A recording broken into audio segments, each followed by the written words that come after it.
I was playing out in Orlando, and I had a job. So what I would do in order to keep my job and play, I would actually clock into work, and I would tell my boy, Frank, I was like, yo, I will come back and finish the work that's assigned for me. And I would go and I would play, and I would still be on the clock. And then I would come back and actually finish my job.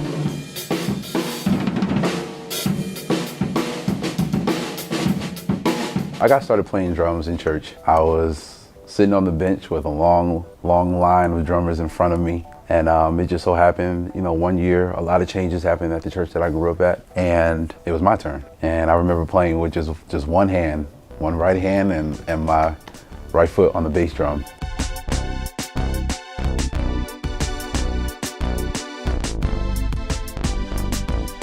Music for me has been one of those things that gives me like a high, but a very fulfilling feeling, because it's bigger than just me just playing, or it's not just for myself. I recognized a long time ago that music can be liberating for the crowd or the audience, as well as for the people who are playing it.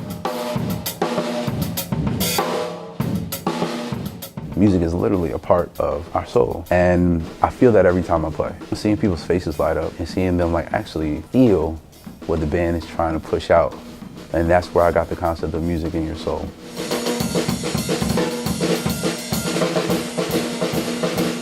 Music in your soul is a vision that I had for a few years, actually. While I was teaching, I was sitting in a professional development, and I always keep a sketch pad with me.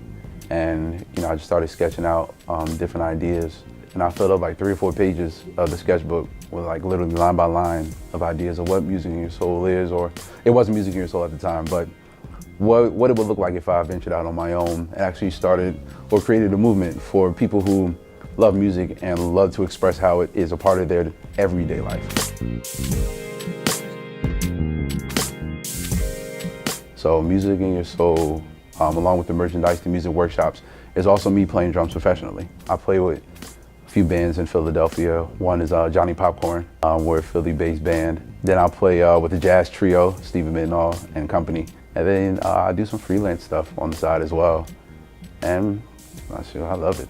I honestly didn't believe that I could be a professional musician for a while. It has its ups and its downs and its highs and its lows.